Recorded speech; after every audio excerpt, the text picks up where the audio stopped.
You really multitask very well. Thank you. Yes. Hello, everyone. As you're coming in, yep, good. See some people joining us. We get started here in just a quick minute.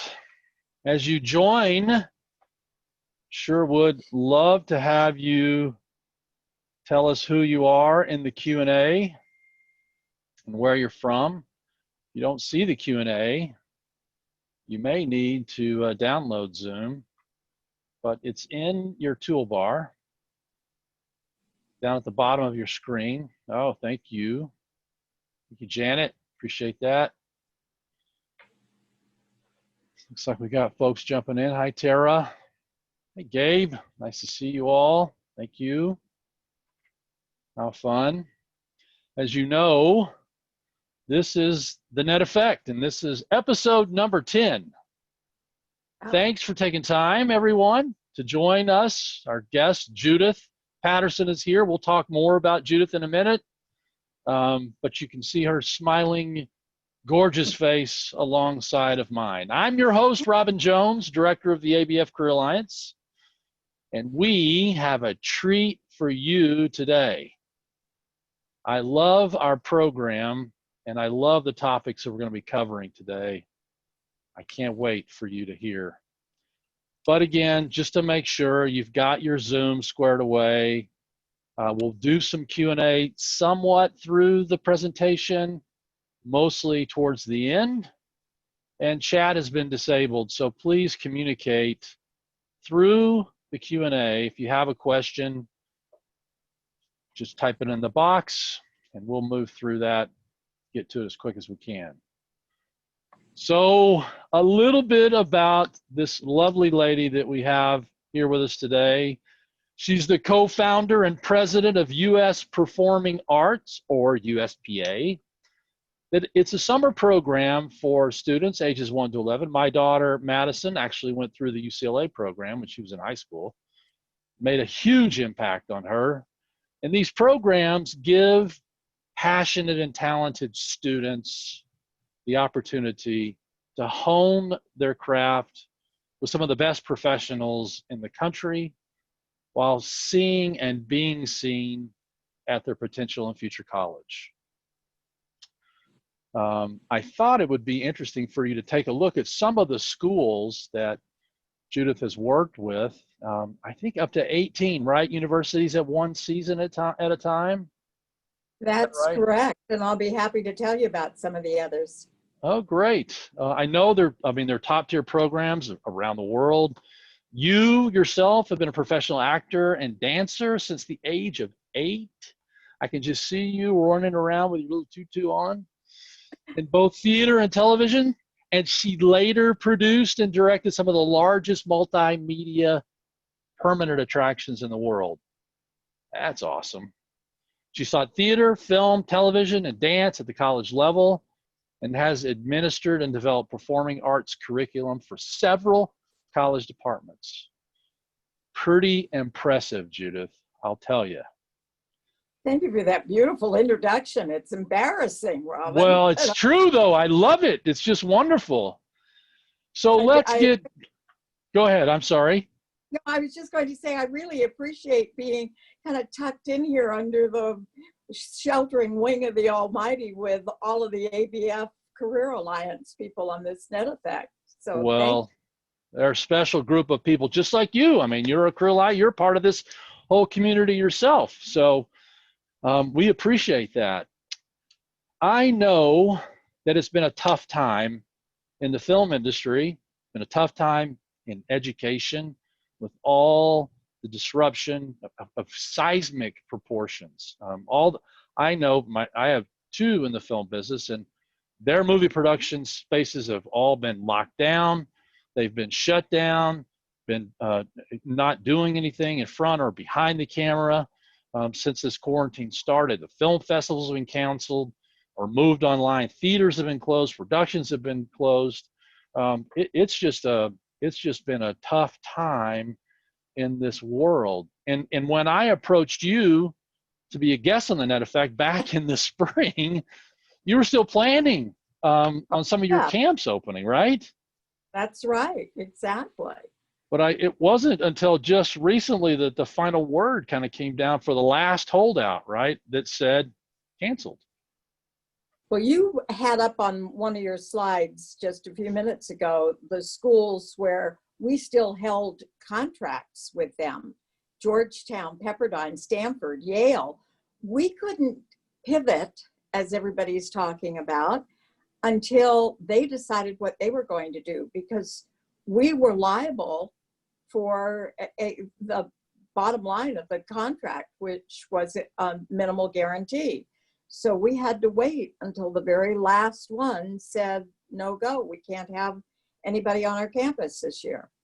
Well, and I know, because I mean, we would have had you on early. I mean, you were one of the first guests that I invited, and you said, no, I don't know yet, because this is such an evolving, uncertain time. So you've obviously had to think about and search your soul deeply for what do you do and how do you respond. I mean, so many people say you got to pivot. Well, you couldn't even pivot. Like you said, you had all these contracts. And not only that, we had a benefactor who had stepped forward just about the time the state of California closed down and said, I love what you do. Don't worry about what's going to happen this summer. I'll be there right behind you. Anything you need, any plans you want to make, but we're looking forward. So don't worry about this summer.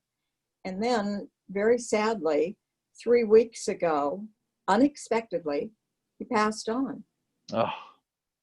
And so we really were left with universities canceling one after another and no real resource to look to as we began to put the plan B into effect that we've been working on. So it's been an interesting time.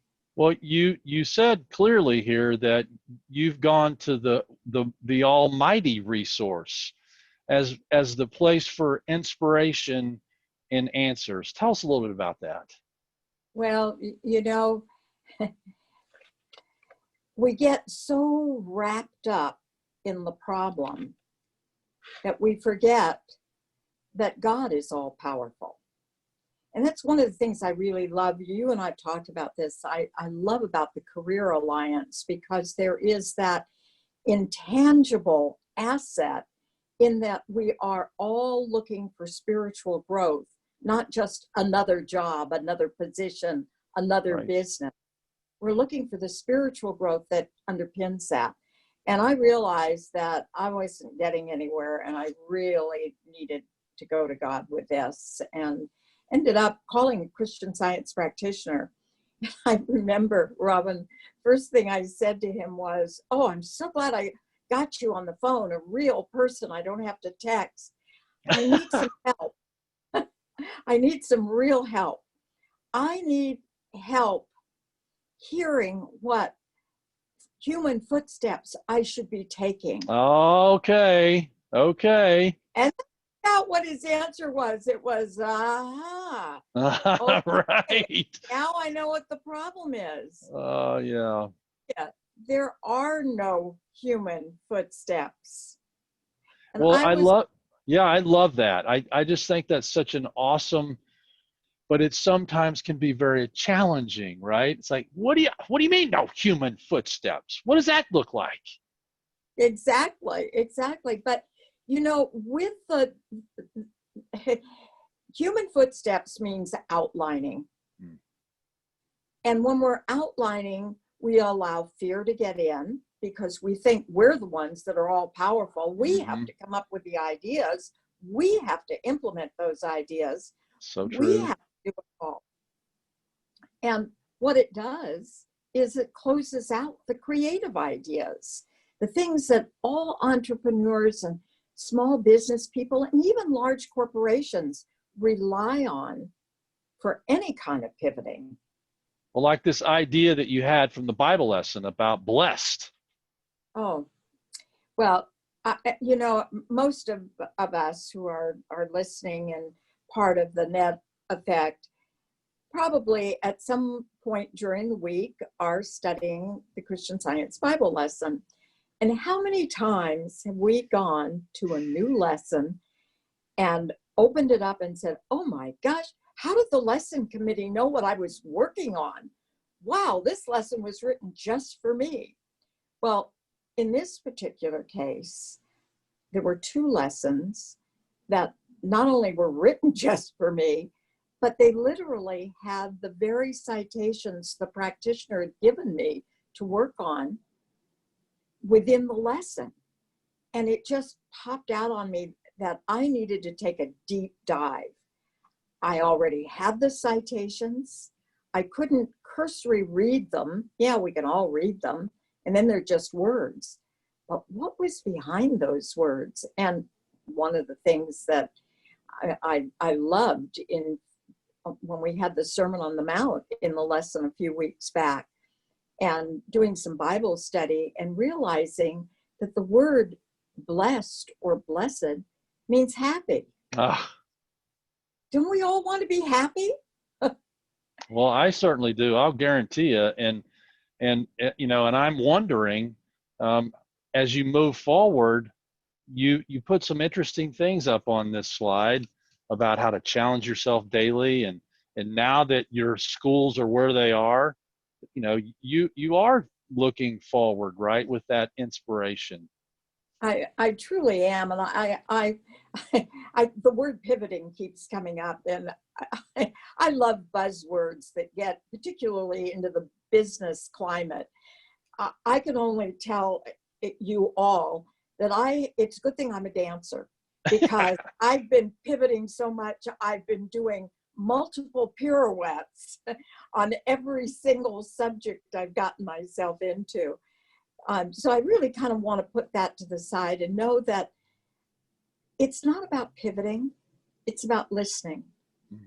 And fear is not planning. And I love in the Gospel of John where it tells us that the fields are already white to harvest.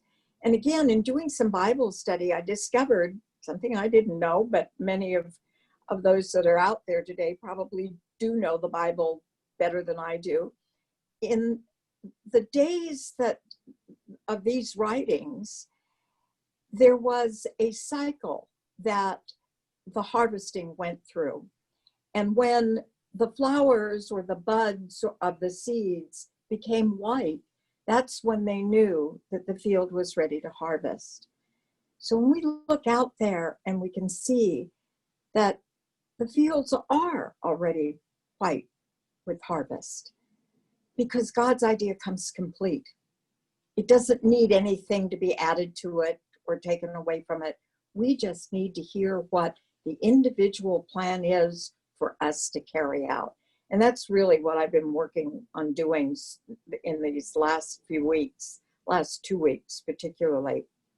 And I would like, if you don't mind, Robin, I would like to tell people about U.S. performing arts before COVID-19. Oh, that's a good idea. Yeah.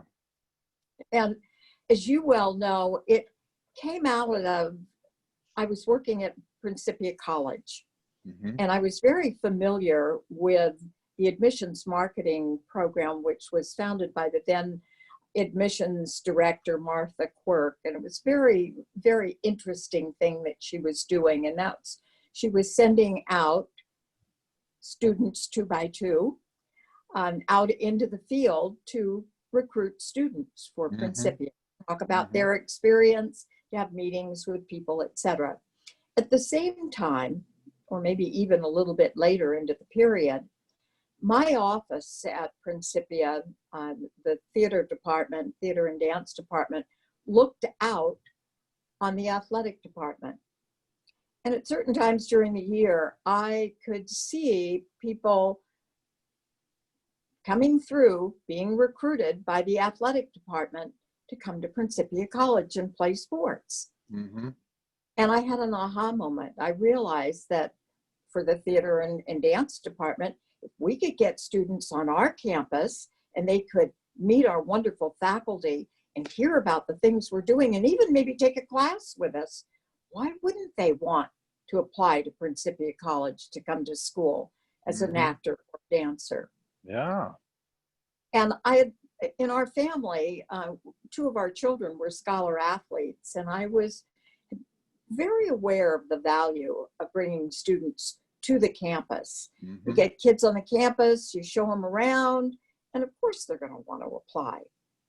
So when I left Principia, I thought, what can I do to bless students, to really be a part of helping them grow in their craft, to develop the tools that they need to be professionals, and to know what the potential was for going to college and what programs were out there and available to them. Excuse me. Apologize for that. So our mission when we started the company, and I founded it with my oldest son, who had played tennis for a Division I school and knew exactly what the recruiting process was. But our mission was always to provide students with the best guest artist faculty and augment them with college faculty.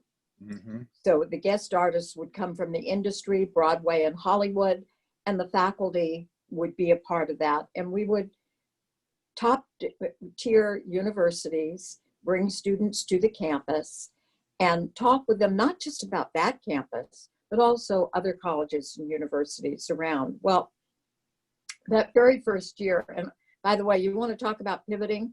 We started in September of 2001. Oh boy, gosh. So you've been through this before. You've been through the fire, right? Yes. That was a real year of pivoting, I will tell you. But our very first summer, we started with 3 universities: Stanford, UCLA, and Pepperdine University. And we offered the first digital filmmaking class in all of the country. Seriously? Nobody was doing anything. Wow. In filmmaking. And in fact, there were some people who would say, oh, that's not real filmmaking. You know, nobody's going to do anything on a digital camera.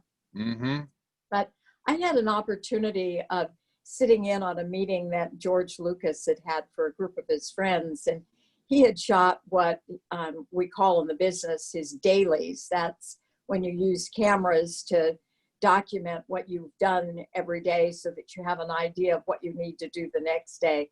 And he shot it on a digital camera. And I thought, boy, good enough for George Lucas. It's good enough for us. Well, wouldn't you say? And that was how we actually got started doing filmmaking. But we teach screenwriting, we teach voice acting, which is voicing animated characters. We teach computer animation. We teach musical theater and acting for the stage and for screen. And we do just about every genre of the performing arts and digital media that can be done. And over the years, we've had programs at Oberlin College, University of Texas, Austin, Texas Christian University, Pace University in New York City, and that's just some of them. And we have educated over 35,000 students through our programs. Wow. And it's a very, very diverse program. And notice I'm speaking in the present tense because I'm not about to let something called COVID-19 change what I think is a great program. Well, we're going to give you a hallelujah for that. That's right. Our students come from all over the world and every socioeconomic background you can imagine. Some of them are even already working in the profession.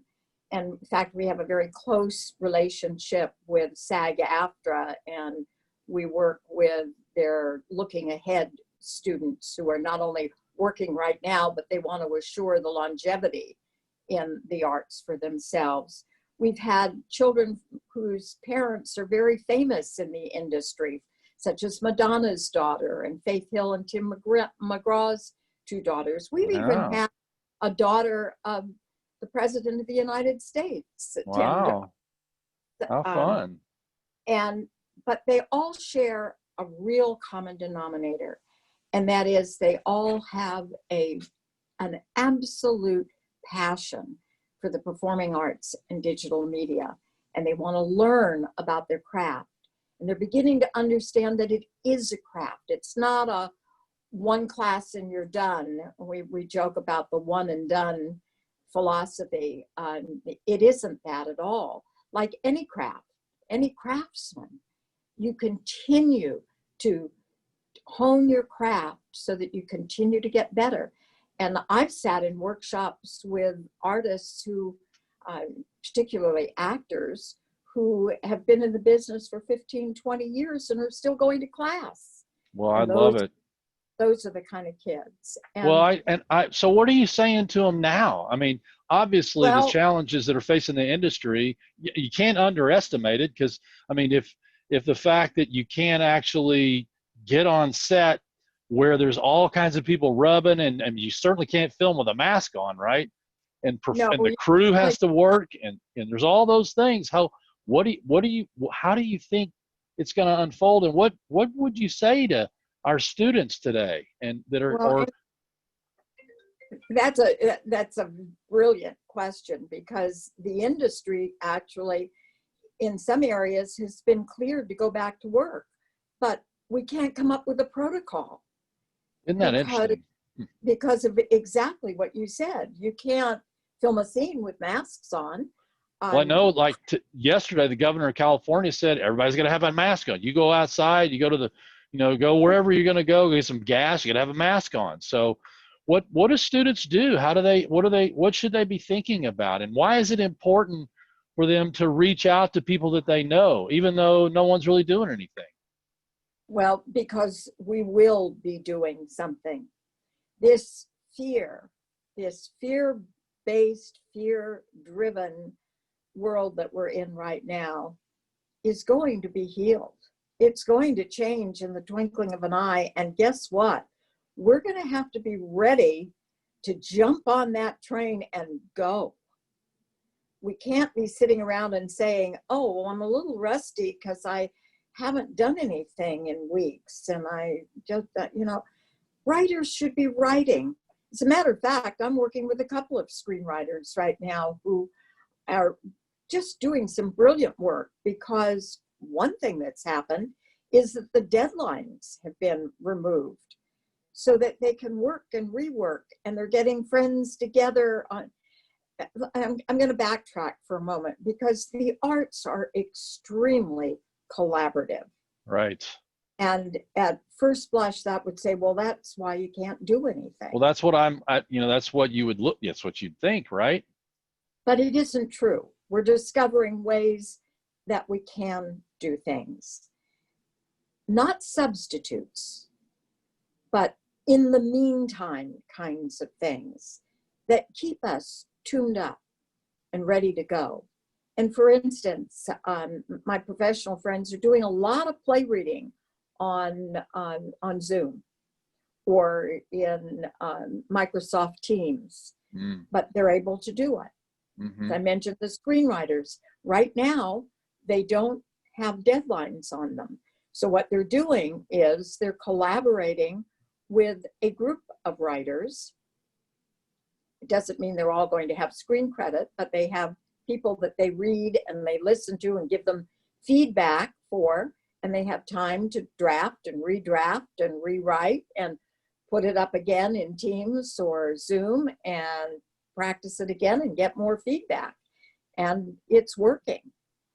I think that's great. I mean, in fact, Alan said in our Q&A, he said his CS teacher suggested that I go freelance early in my media career. I did not realize it would be pandemic proof. I work at home, editing videos, even done new videos remotely. I really feel blessed. So that just echoes exactly what the points you're making. That's exactly it. That's exactly it. And whatever this individual is doing, and bravo to him or her, the wonderful thing about it is that they're keeping their skills sharp. No matter what they're editing, may not be what their dream is particularly, It may not be their end goal. And that actually harkens back to one of the things post-pandemic that USPA did and does and will continue to do, is that we consult with families regarding their children's next step in both college and the profession. And one of my all-time statements to every student I deal with is, keep your dream firmly affixed, because every dream will have its reality at some point. But don't hesitate to take the job at hand. Every job, given the honest labor and honest intent, is a step forward. And every time we work with somebody and we do a good job for them, that's the best networking we can ever do. Because this business, maybe even more so than many other businesses, relies on people they can trust to take with them into the next job.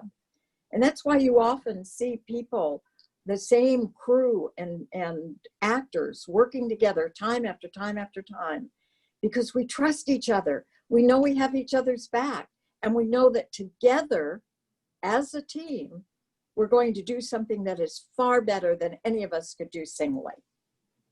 That's wonderful advice. So tell us about your top takeaways. And you specifically said the art's role.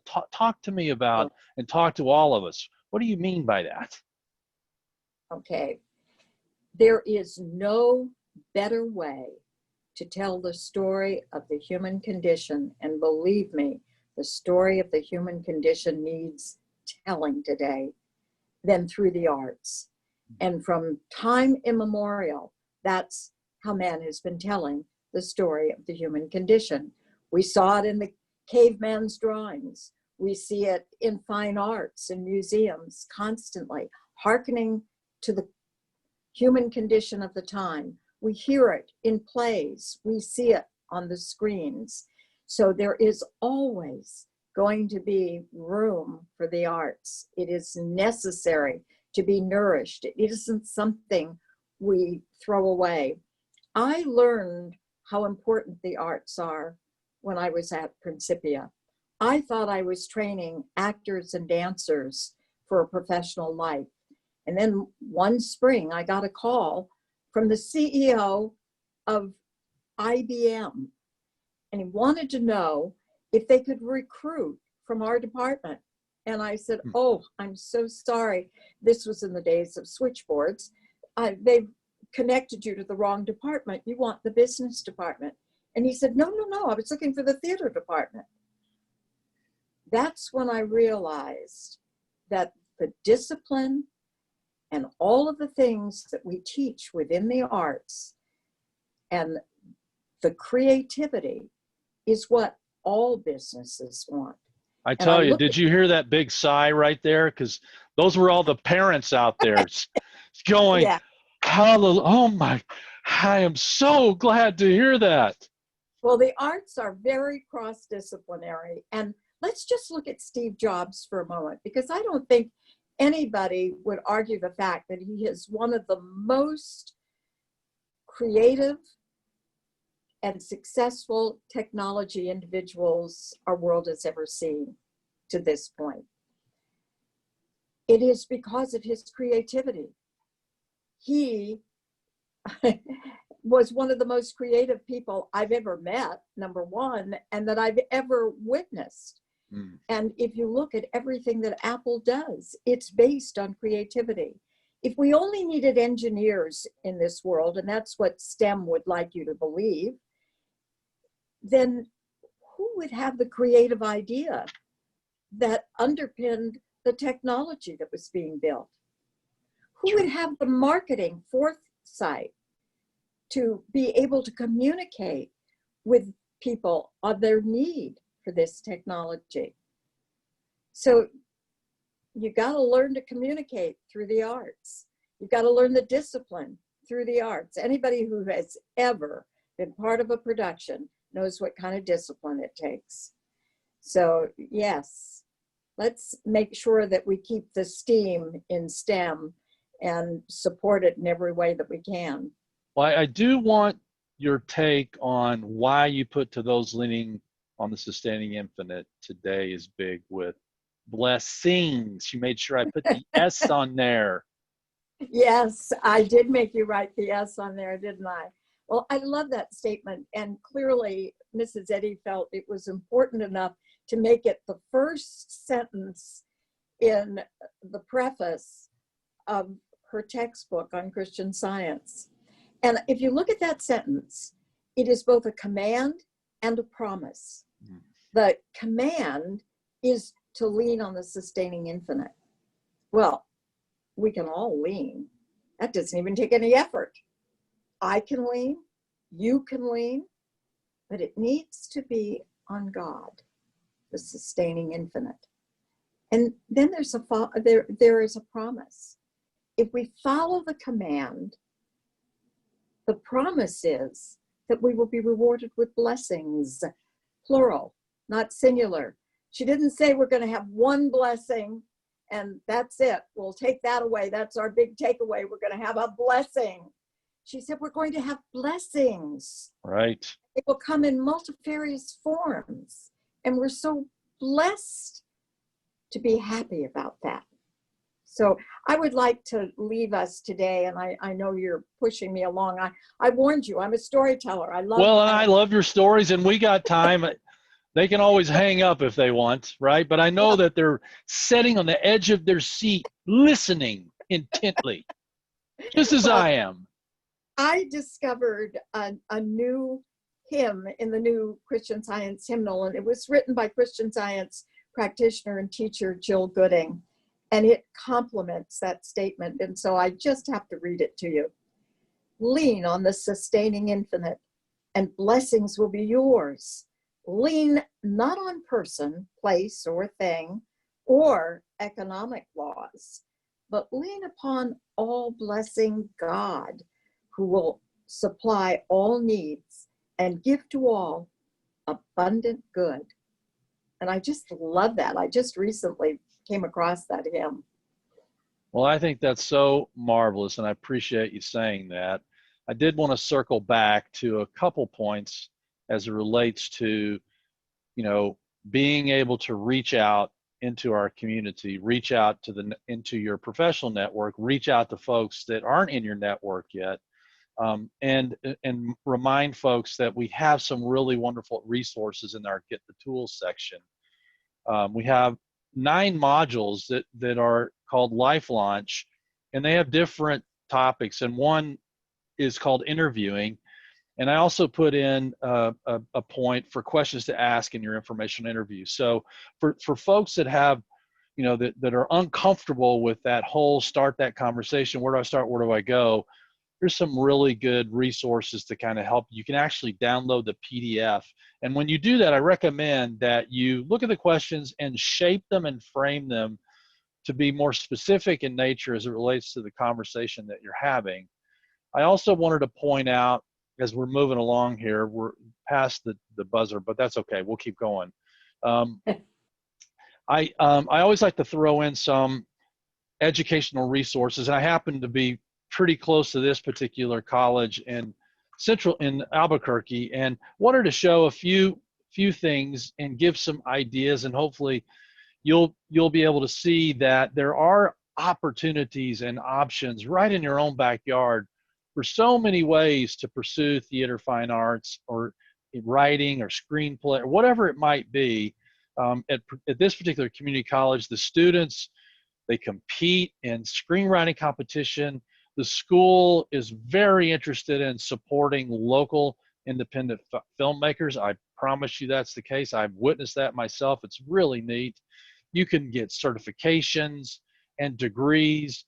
And, you know, I did want Judith to speak a little bit to these points, because one of the conversations we talked about is, what can you be doing if you're not, you know, actually out? Are there things that, if you don't have projects, you know, in line, so to speak, you know, here's some opportunities to maybe meet some new people, or acquire some new skills that, or hone in some, refine some skills. What are your thoughts about that, Judith? Well, everybody has their own journey that they're going to take. And I know that you have, like myself, you have a lot of children, and I'm sure that none of them have taken the same path to reach their goals. Well, that's for sure. It's the same in the performing arts and digital media.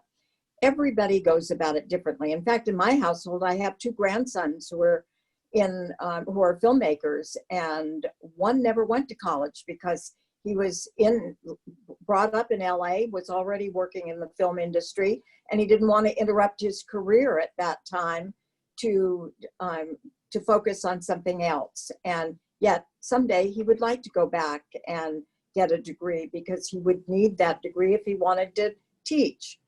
I had another son who was a filmmaker, started at Principia College, did 3 years, and realized that he needed to be out in the industry getting more than he was able to get at Principia at that time, and did, and then went back and finished his degree, and now is back in LA and working and doing quite well.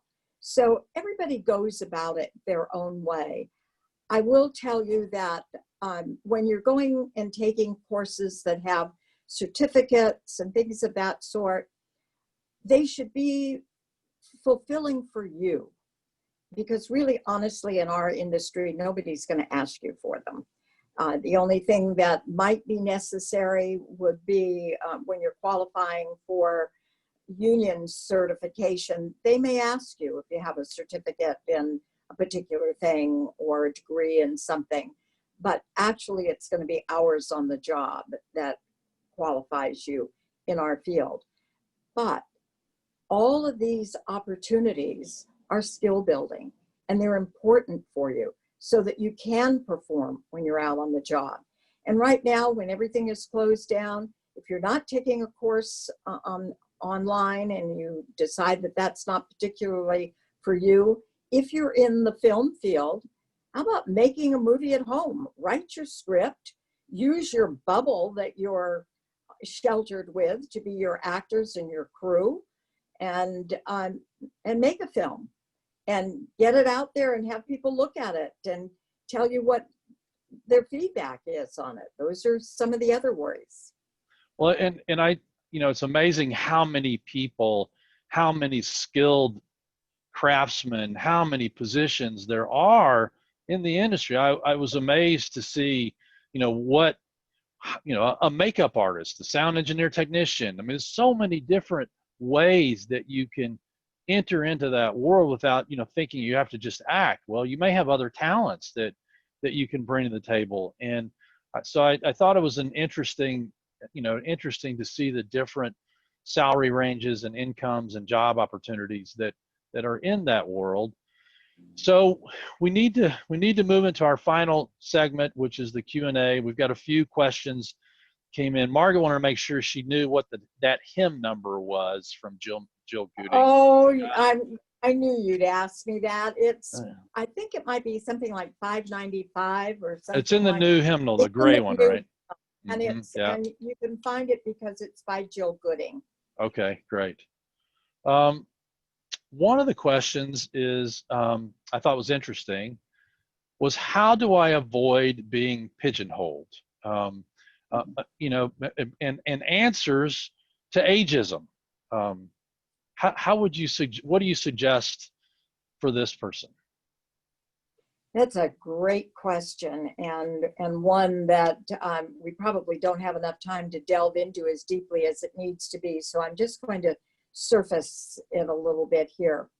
First of all, no one wants to be pigeonholed, no matter what your profession is. Everybody wants the opportunity to rise to the top. And so you need to kind of look at that.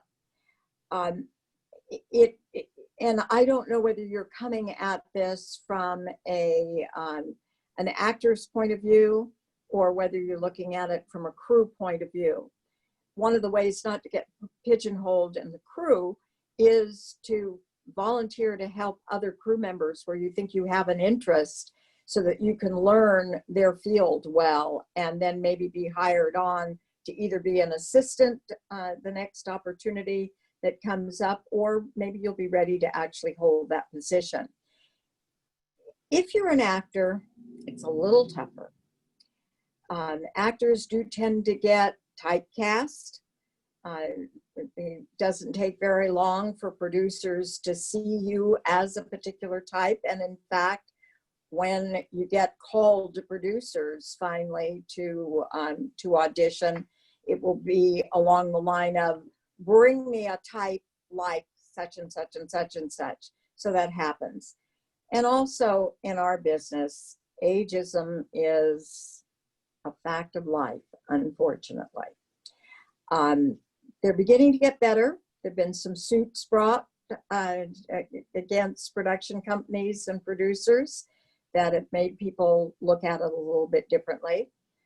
But as an actor, you shouldn't be afraid to play people in your age range. And you shouldn't be embarrassed by age. And boy, I can't think of a better place to start than with Mary Bakeretti's writings that have to do with age and chronological age and etc. So don't buy into it, either at the younger end or at the older end, and just keep getting out there. Well, how has the industry changed in auditioning requirements or securing auditions? Well, and what's needed? I mean, what do you got to have? What kind of skills? Well, and that's another very good question. In the last 5 years particularly, there have been major changes in auditioning for particularly the film industry. Not quite as much in live production as it is in the film industry. But today, casting agents do it all. You never get in front of anybody. You have to self-tape, and you better learn the skills involved. And in fact, we teach a workshop on self-taping, and it's a very important skill to have. And often you don't ever get to the table until you're one of the last 1 or 2 actors on the call sheet for auditioning.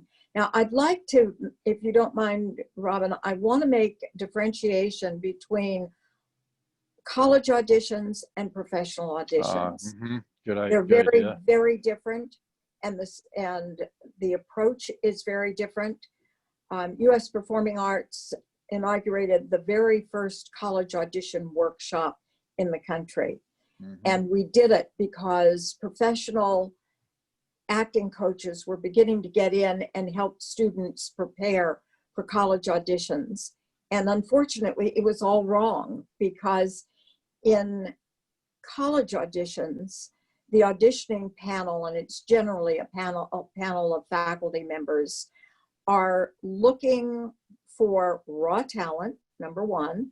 They want to be able to put their stamp on a student that they're training, number two.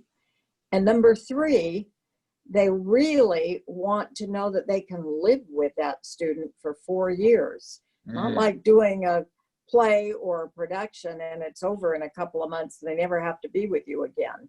They have to live with you for 4 years, and they have to know that you're going to fit into the profile of their student body, which makes it different for every single school.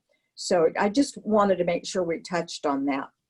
That's terrific. I love what Tara said in the Q&A. She said, and Tara's got a little bit of experience on the production side of things. We hope to have her on at some point as a guest. Realize the depth of experience, continuity of mind, ideas unfold, always new, ageless, build from a spiritual basis, not human experience. It goes again, kind of what you said earlier about not outlining humanly, right? Well, and I love, Tara, you couldn't have said it better than that. I certainly could not have said it better than that. And that's exactly where we have to go for our knowledge base. Now, that said, I also have to tell you, one of the basic training tools for actors is that as actors, we rely on life experience to inform our character. Well, that And kind what of goes with what Carmen says. She says Margaret Pegg Phillips was a retired accountant when she began taking acting classes at age 65. yeah, In 1990, she was cast in the role of Ruth Ann Miller, the shopkeeper in the series Northern Exposure in 1990. So and this it role was was supposed to be different. only intermittent, but Peg portrayed it. She got the hearts and minds of the viewers. So there you go, right? Exactly, exactly.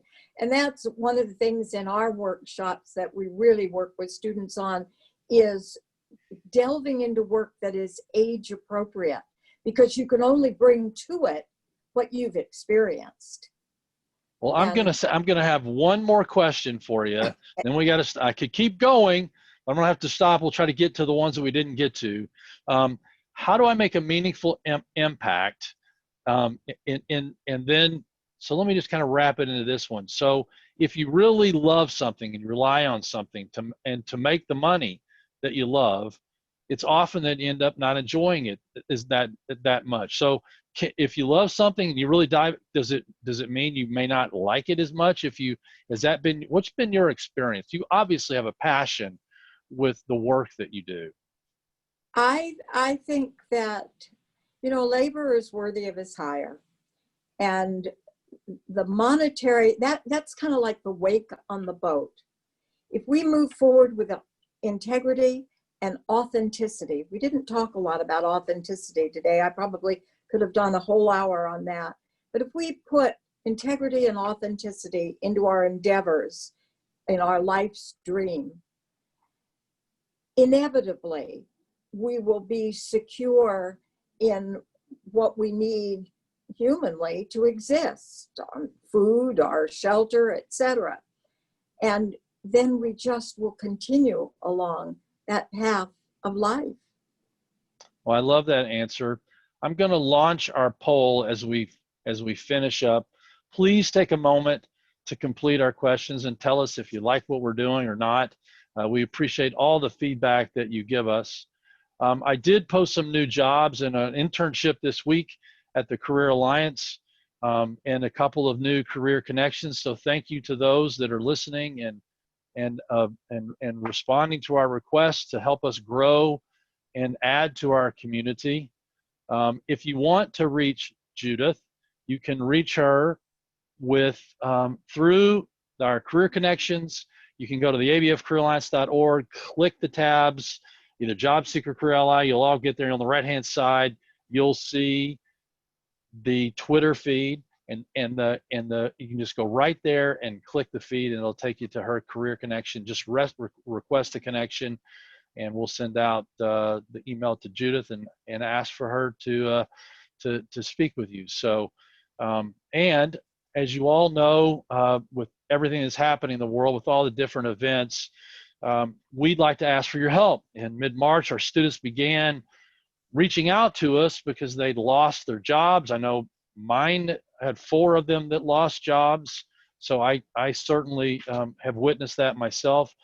And so we thought we'd start this new campaign called Brotherly Love so that we could actually respond to their increased needs and the increased numbers that we're seeing. So please take a moment if you have a moment to respond to that request. Like us on Facebook, follow us on Twitter, Instagram, connect with us on LinkedIn, and let people know what we're doing. Tell your friends and family and your neighbors about the wonderful spiritual, biblically based inspiration that's coming. And again, if you're not a career ally, participate. If you don't have a student connection, post one. If you're looking for a job, look to find one. We'd just love to see our community continue to grow. And I know Judith has been a career ally. I think you've enjoyed your work as a career ally, haven't you? I have loved it, and I've continued to stay in touch with people who contact me. That's wonderful. So we appreciate everything that our career allies do, and I know that our students and our community loves it. There's great networking opportunities. I'm hearing about them from our guests, and our recent folks that have participated.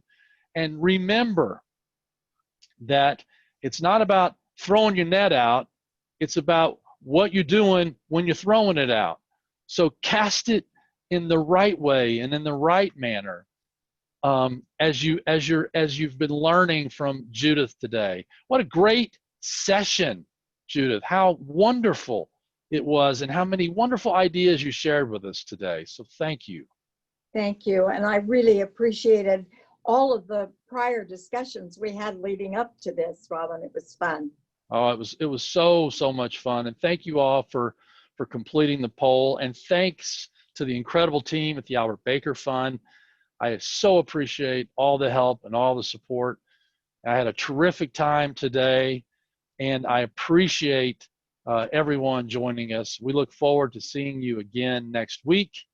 This is Robin Jones signing off for our dear friend Judith for the Net Effect.